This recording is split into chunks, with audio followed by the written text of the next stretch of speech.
Hello everyone, in this video I'm gonna explain how this rear free trapdoor works, which is correct. That's the type of the door. This is the current world record and it probably will never be beaten. I don't think so, at least, because I have done some investigating and I did not come up with a way to cut off one more layer. Like, yeah, it is extremely cool, and this is the first world record I've ever beaten. Maybe I'm biased because of that. Anyways, yeah, to build this, you'll need an 8 by 10 hole, which is 2 deep. And you will need those materials: 10 normal pistons, 10 sticky pistons, 1 normal piston, 17 repeaters, 15 nest, 1 lever, 46 cracked deep slate bricks, which is, for me, this is just the wiring blocks. So 46 blocks for the wiring. If you don't have the wiring visible, this can literally be anything, but they have to be solid blocks. So no, glass won't work, and 24 door blocks. Some of them will need to be powerable, but not all of them. I will point ones out that are necessary to be powered, but yeah. Now, something to quickly mention: cracked only uses repeaters, redstone dust and solid blocks. So yeah. Let's start with building this thing. Now, first you wanna go relatively from the front, 1, 2 in, and then you can just build up here. Make sure that you have from the frame 2 layers on this side and 1 layer on this side, meaning the frame will look like this. This is a bit weird to explain. So 2 on this side, 1 space, 2 in the front, 1 on this side and 3 into the back. So, and now let's start with the layout. Now for the bottom part here, we have a normal sticky piston right here, with a normal piston right here. Those are both important that they are sticky and normal, with another sticky right here. Now, then let's go over here. Those will be 2 normal pistons right here, sticky pistons right here, followed by the top a double piston extender right here, and a single piston right here.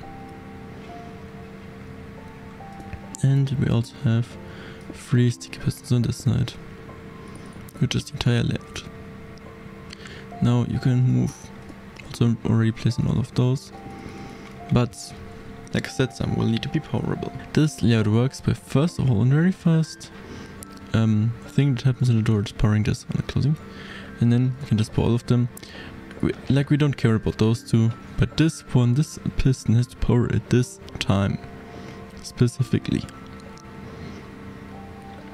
Now after that we power this piston. Then can those power whenever, and this right here. Then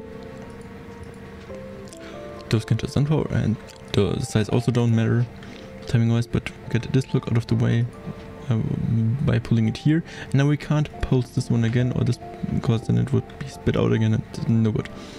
Now after that we can extend it, retract this piston, retract this piston, and finish the double piston extension. Now this is quite a lot and may seem, at least for me at first it seemed a bit impossible, but however it actually is not even hard, or that hard. It's like far from easy, but yeah. Now the input is right here, where the normal piston is at.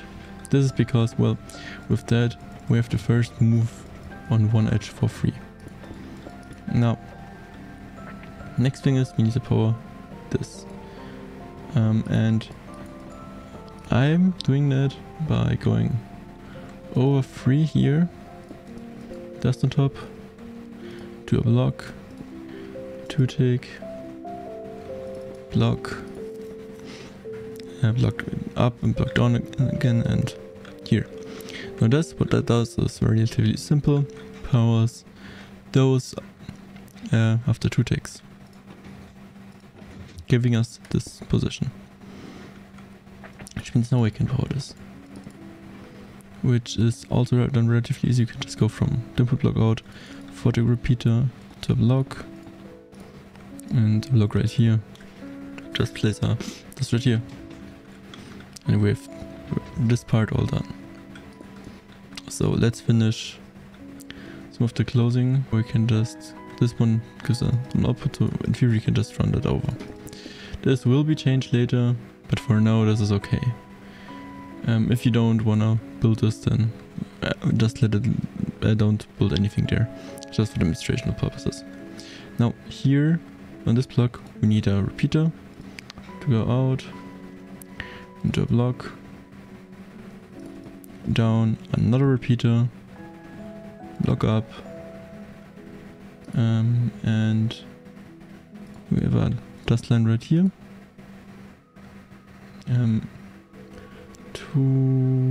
a line right here till here, yeah, and then a block up. Now dust right here, into 2 repeaters, and then 1 ticks and 1 4 ticks right here. Then we can go down, dust right here,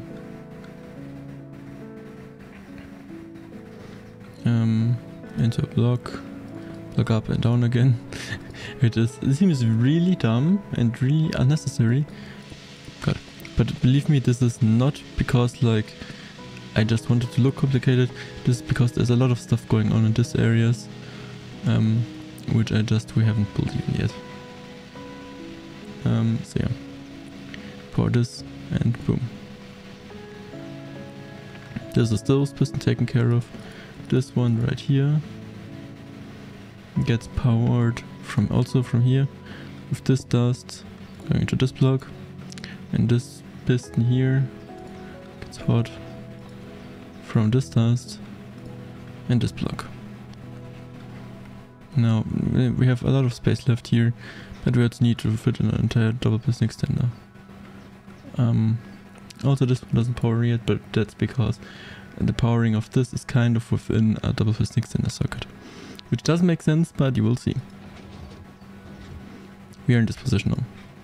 So, God, maybe I should also demonstrate what should we do. Now we are in this position, and if we retract, well, that happens. So very first thing we can do is we can retract this block over here, and we have a tiny bit of space, so we can just throw a vortex right here. That does the thing. That does the entire flipping thing. Like that. This may seem weird, but what happens here is that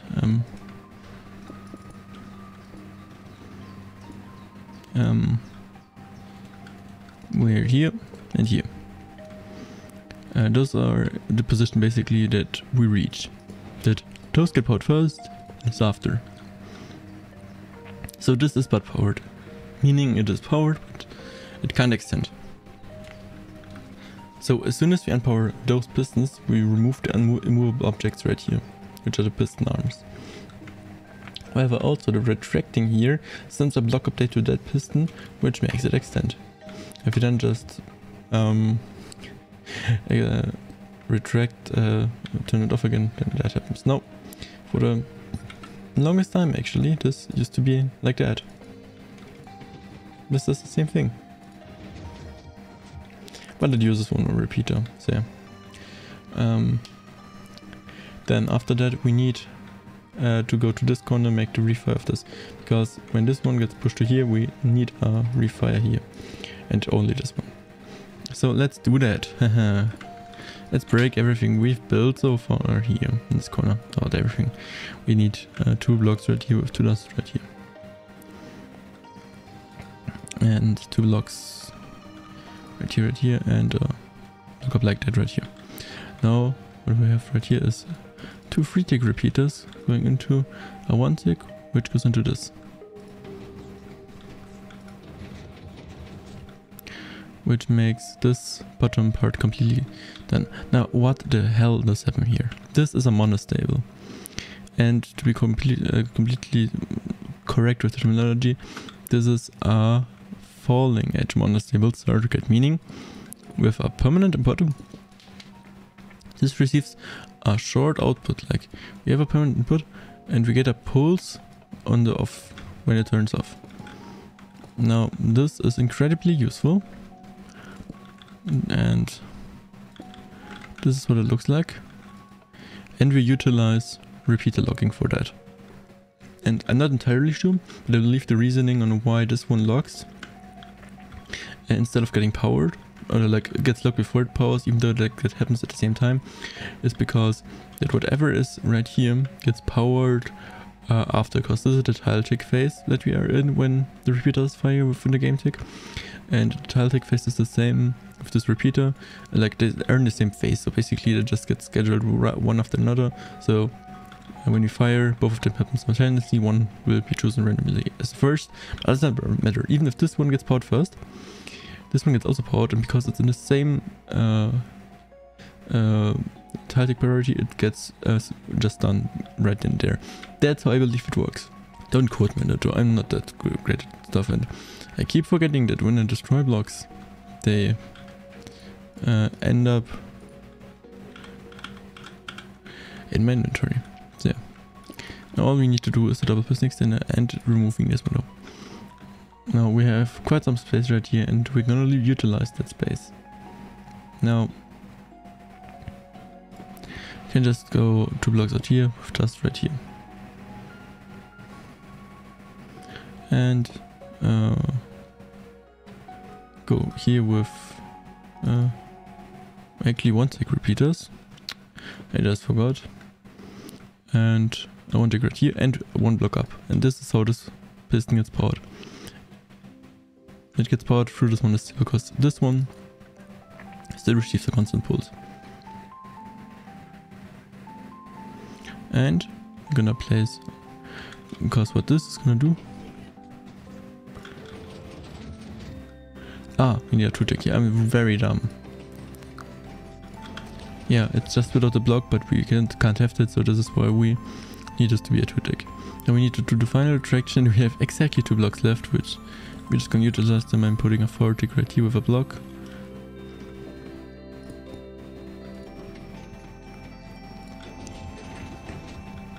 So this may seem really counterintuitive. Why does this work? But it is actually quite simple. Now this block right here, as you can see on the when opening and when closing this door, this takes quite a while to do. That's because there's a lot of delay here. From this repeater right here, it is 1, 4, so 5, 6, 7 ticks of delay till this one turns on. 7. Which means also this should work, by the way, just realizing. And also, so it takes 7 ticks till this turns off. And no, we need this actually, and 9 for this to turn off, which is just a normal CNB Minecraft extender, which is 0, 4, 2, but we have 3, we have 6, 9, 3 basically. It's not exactly that, but yeah, here 1 tick, 2, 3 ticks. Which is basically just a lot of filling around, and then within that I found this. Now this door is, yeah, both easy and complex at the same time. And yeah, I discovered the layout in here. I also used it for the 3R3 smallest, or like for some time smallest 3R3 ever made in Cracked, which was taken like not even 1.5 hours later by somebody else, but used my layout. So yeah, this layout is currently the probably best known for 3R3, I believe, at least for Cracked doors. I should always say this is all Cracked. This is not the normal 3R3. Trap bracket is not this, because this is 160 blocks. So yeah. Anyways, thanks for watching this video. I am out. Okay, thanks. Bye.